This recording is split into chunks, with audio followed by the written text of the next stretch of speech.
Olá, queridos. Sou o pastor Ednaldo Tavares e estamos aqui para fazer a nossa revisão de introdução à filosofia. Vamos lá. Frases de alguns filósofos, como Sócrates, que diz que a vida sem reflexão não merece ser vivida. O Aristóteles diz que nada caracteriza melhor o homem do que o fato de pensar.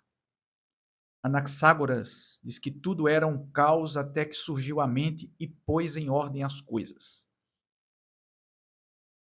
Qual a importância da filosofia para o curso de teologia? A teologia é uma ciência suprema fundada na revelação divina. E a filosofia é sua auxiliar. Cabe à filosofia demonstrar a natureza e a existência divina em plena harmonia com a razão. O que é filosofia? Ela é composta de duas outras palavras de origem grega. Philos significa amor, amizade. Sofia significa sabedoria ou conhecimento. É a Pitágoras de Samos, que viveu em 571 a.C. a 496, que Cícero atribuiu à invenção da palavra. Segundo o historiador Cícero, quando foi indagado pelo príncipe Leonte sobre em que arte era versado, Pitágoras respondeu: nenhuma. E disse-lhe que não era sábio, mas um filósofo, ou seja, um amigo da sabedoria. A palavra filosofia, no tempo dos sofistas e de Sócrates, um pouco mais à frente, era empregada para designar o cultivo sistemático de qualquer conhecimento teórico. A palavra filosofia ela aparece antes de ser chamada assim pelo verbo filosofar, com o filósofo Heródoto, com o sentido de esforçar-se por adquirir novos conhecimentos. Eu costumo dizer que a filosofia é um pensamento que nos força a pensar. A partir do momento em que indagamos sobre uma determinada coisa, cria-se aí um esforço para adquirir novos conhecimentos. Então, filosofar significa esforçar-se por adquirir novos conhecimentos. Platão, ainda na Grécia Antiga, e tentando definir melhor o sentido da filosofia, ele mostra que o amor philos é carência, carência de desejo de algo que não se tem. Logo, a filosofia é carência, mas também recursos para buscar o que se precisa. E o filósofo, ele não é aquele que possui saber, mas sim quem busca conhecer continuamente. Frases de Platão. Tente mover o mundo, mas comece movendo a si mesmo. Não eduques as crianças nas várias disciplinas, recorrendo à força, mas como se fosse um jogo, para que também possas observar melhor qual a disposição natural de cada uma. Muitos odeiam a tirania apenas para que possam estabelecer a sua. No sentido vulgar e de uso corrente da linguagem comum, filosofia é uma visão do mundo. É uma concepção de vida que o homem adota para o seu uso pessoal. Então, filosofia ela é considerada como a filha da razão. Para entendermos melhor a filosofia, precisamos compreender o tempo em que ela foi criada. Para isso, nós vamos ver aqui o período da formação da Grécia Antiga. Veremos a partir do primeiro período da formação da Grécia Antiga, que é chamado de período pré-homérico. A Grécia ela tem vários períodos de formação e nós encontramos o primeiro período, como falei, período pré-homérico, que acontece dos séculos 10 ao século 12 a.C. Depois ele é seguido pelo período homérico, século 12 ao século 8 a.C. Depois o período arcaico, dos séculos 8 ao século 6 a.C. E o período clássico, século 5 ao século 4 a.C., seguido pelo período helênico, do século 5 ao século 4, também aí dentro desse mesmo período de tempo. O período pré-homérico, ele começa com a migração dos povos indo-europeus ou arianos, os aqueus, os jônios, os hélios, os dórios, junto aos cretenses. E aí formam-se os povos micênicos e os minoicos. A civilização aqueia de Micenas, elas aniquilaram a civilização cretense. Eles dominaram várias ilhas do mar Egeu e destruíram Troia, a cidade rival. No século XII, aí é o século VIII, nós encontramos o período homérico, e aí no século XII, a civilização micênica, ela foi destruída pelos dórios, e há a primeira diáspora grega. As invasões dóricas provocaram um retrocesso das relações sociais e comerciais entre os gregos, e em algumas regiões surgiram os genos. Nessa formação, surge aí pela primeira vez uma classe chamada pater, que são os chefes das comunidades. Eles tinham as funções religiosas, administrativas e políticas. E com o passar do tempo houve um desequilíbrio populacional, onde houve a segunda diáspora. E houve aí a fundação de diversas colônias. Com o passar do tempo, nós vamos encontrar a decadência da comunidade gentílica e a criação das frátrias, que eram formadas por aristocratas que resolveram se unir criando essas frátrias, que eram irmandades formadas por indivíduos de vários gêneros.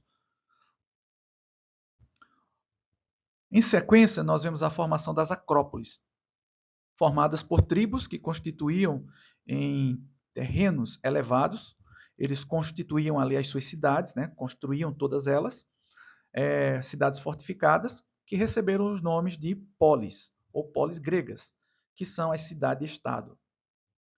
No período arcaico, do século VIII ao século VI, nós vamos encontrar Atenas e Esparta servindo de modelo para as demais polis gregas. E aí, então, a cidade de Esparta, né, a região de Esparta, era totalmente aristocrata, estando ali sendo constituída por um Estado militarista, onde não houve nenhum espaço para a realização intelectual. Atenas ela simbolizou o esplendor cultural da Grécia Antiga. Atenas dominou durante muito tempo o comércio entre os gregos e a sua evolução política conheceu várias formas de governo. Conheceu a monarquia, a oligarquia, a tirania e a democracia. Chegamos então no período clássico, do século V ao século IV a.C., que se encerra com a Guerra de Peloponeso. Alguns historiadores dizem que durou 27 anos, mas a maioria diz que foram 30 anos de guerra ali, de conflito entre Atenas e Esparta, aonde Esparta vence a Atenas e então eles dominam, até chegar um determinado momento que não há sustentação nesse governo espartano e surge aí uma grande oportunidade para o rei da Macedônia, Filipe II, o pai de Alexandre o Grande, para levantar um exército e vencer os espartanos e dominar a Grécia na época. Eles venceram os espartanos e aí então eles passam a ter um domínio total. A Macedônia domina a Grécia. A partir do momento que Alexandre o Grande assume, depois que o seu pai morre, né, o Filipe morre e o Alexandre assume, o Alexandre começa a dominar várias regiões, os persas, os egípcios e até uma parte da Índia. E ele começa a implantar um sistema helenista. Por isso dá-se aí agora o nome de período helênico, o período da dominação de Alexandre o Grande, onde ele implanta a cultura grega nas nações conquistadas. Nós vamos estudar basicamente o período clássico, esse período que vocês estão vendo aqui, período depois do período arcaico, onde vai haver toda a concentração da formação e da estruturação da filosofia. O nascimento da filosofia no contexto histórico. A filosofia ela nasce no século VI a.C., nasce na Grécia Antiga, no período clássico. Então aqui nós temos um mapa para termos uma visão geral a respeito do nascimento da filosofia. Temos aqui o mapa da Grécia Antiga, temos o Mar Jônico, né, o Mar Egeu, que é o mesmo mar, só que essa região aí recebe o nome de Egeu, mas é o Mar Jônico. Tá? E a filosofia ela vai nascer basicamente aqui nessa região de Mileto, vai se expandir para Samos, vai para Éfeso, e ela vai então ser elaborada em Atenas. Aqui em Atenas ela vai ser configurada de uma forma muito bem organizada, para que todos aqueles que venham a estudar filosofia, a desenvolver a filosofia, possam ter recursos que vão lhe dar o domínio sobre as coisas. Tá? E principalmente que eles vão trabalhar sobre questões políticas, questões urbanas, enfim, várias questões também judiciais e tudo aquilo que compõe, que faz parte da nossa sociedade, da nossa convivência e do desenvolvimento das civilizações. É dito que a filosofia ela nasce com a democracia. A democracia ela nasce em Atenas, no ano 510 a.C., por um político chamado Clístenes. E a democracia ela era discutida, ela era evidenciada também num lugar chamado Ágora, que era um lugar de debates. A Grécia não era um país como vemos hoje, ela era uma polis. Ela era um grupo de cidades independentes que recebiam o nome de cidades-estado. Eram pequenas comunidades políticas. E nas polis haviam as ágoras. Eram lugares de reunião pública para tomada de decisão democrática sobre a cidade. Ali eles tratavam de questões políticas, sociais, questões éticas e questões morais. As ágoras eram parecidas com Coliseu, como se fossem a metade de um Coliseu romano. E ali cabiam praticamente todos os cidadãos da cidade, onde eles tinham a liberdade, a oportunidade de se expressarem, falando aquilo que eles achavam que deveria ser feito para corrigir as questões ali em pauta. E eles tinham uma democracia diferente da nossa. A democracia da Grécia Antiga era a democracia direta. A nossa democracia é indireta. A democracia direta é aquela em que o próprio cidadão ele age, interage nas tomadas de decisão, decisões políticas, sociais, morais, éticas e na área de justiça também. E a nossa democracia ela é indireta porque nós elegemos representantes para cuidar dessas questões. As polis gregas eram as cidades-estado da Grécia Antiga, as quais foram fundamentais para o desenvolvimento da cultura grega no final do período homérico, passando pelo período arcaico e chegando ao período clássico. Sem dúvida, Atenas e Esparta merecem destaque como as cidades gregas mais importantes do mundo grego. E os principais historiadores da filosofia dizem que a democracia foi indispensável para o surgimento da filosofia científica. Isso devido à criação de argumentos e discursos. Vejamos agora dois conceitos importantes do momento da passagem da mitologia para a filosofia. São eles a cosmogonia e a cosmologia. Cosmogonia é a narrativa fantasiosa a respeito do cosmos, é a mitologia. E cosmologia é a narrativa crítica e científica a respeito do cosmos, a filosofia. Os gregos, pela cosmogonia, explicavam os fenômenos do universo através de histórias fantasiosas. Exemplo, os deuses do Olimpo, os titãs, etc. É interessante entendermos que a cosmologia ela surge junto com a filosofia. A cosmologia ela nasce com a filosofia porque ela tem um discurso característico do discurso filosófico, que é a narrativa crítica e científica. E os primeiros filósofos, ou primeiros intelectuais que vão assumir uma postura cosmológica, são os filósofos pré-socráticos. Conhecendo esses dois conceitos de cosmogonia e cosmologia, entendemos que os filósofos eles não estavam mais satisfeitos com as explicações cosmogônicas. Eles queriam explicações reais, onde eles achariam fatos que esses fatos mostrassem uma verdade absoluta.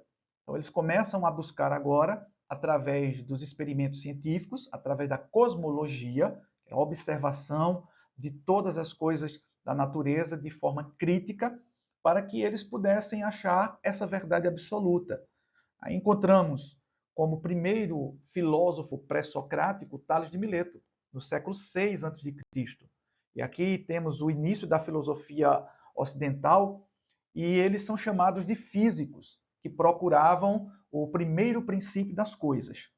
Então, Tales de Mileto, ele desenvolve aí suas filosofias, suas ideias, e vai passando para os seus discípulos. Seu discípulo primeiro aí é o Anaximandro, de Mileto, depois vem o Anaxímenes, também de Mileto, Depois o Pitágoras, onde o Pitágoras acreditava que o real ele se reduz a números ou a combinação de números.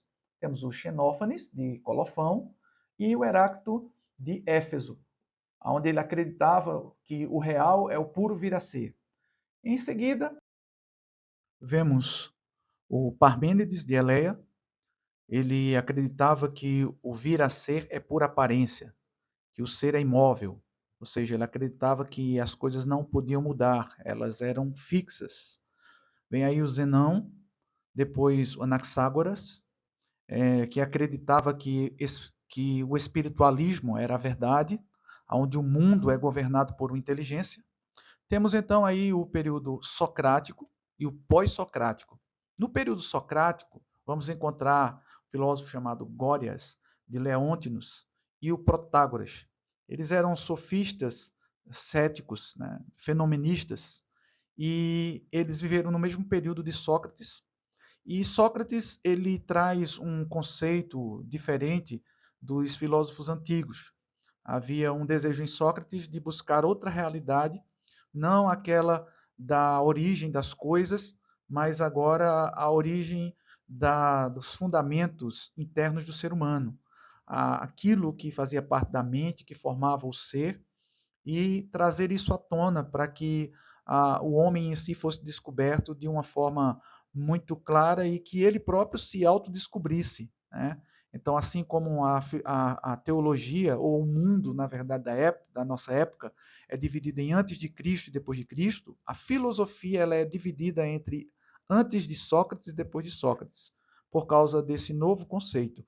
A premissa de Sócrates era conhece-te a ti mesmo, porque a ideia dele era que o homem deveria se conhecer para poder dominar o próprio mundo em que ele vivia. Sócrates, quando morre, dá-se continuidade ainda aos seus ensinamentos. Então aí surge o período pós-socrático. Nós vamos ter aí o Demócrito, vamos ter aí o Trasímaco, vamos ter o Hípias de Élida, o Isócrates de Atenas, nós vamos ter Aristóteles, nós vamos ter Licofrão e como não deixar de falar dos maiores que foi o Platão. Platão ele foi o discípulo direto de Sócrates e o seu discípulo direto foi Aristóteles. Então, Sócrates era o mestre de Platão e Platão foi o mestre de Aristóteles. Sabendo que Aristóteles ele desenvolveu a sua filosofia de uma forma tão especial e tão grandiosa que ele se tornou o tutor, né, de Alexandre o Grande, e o levou a refletir sobre muitas coisas, levou ele a conhecimentos profundos e tremendos que realmente tornaram ele um grande líder. E o Platão ele nasceu em Atenas no ano 428, faleceu em 348 a.C. O apelido de Platão ele foi conferido em sua juventude por causa dos seus atributos físicos. Então, Platão não é o nome dele, Platão é um apelido, por ele ser um homem forte e de ombros largos. A palavra Platão corresponde em grego a Platón, que significa omoplatas largas, ou costas largas, ou ombros largos. O nome verdadeiro de Platão é Arístocles. Aqui temos um mapa com as respectivas regiões de cada um dos filósofos. Nos quadrinhos amarelos nós temos o período pré-socrático, no vermelho nós temos o período clássico e no verde o período helenístico. Tem muitos aqui ainda que nós não falamos porque fazem parte de um período mais adiante.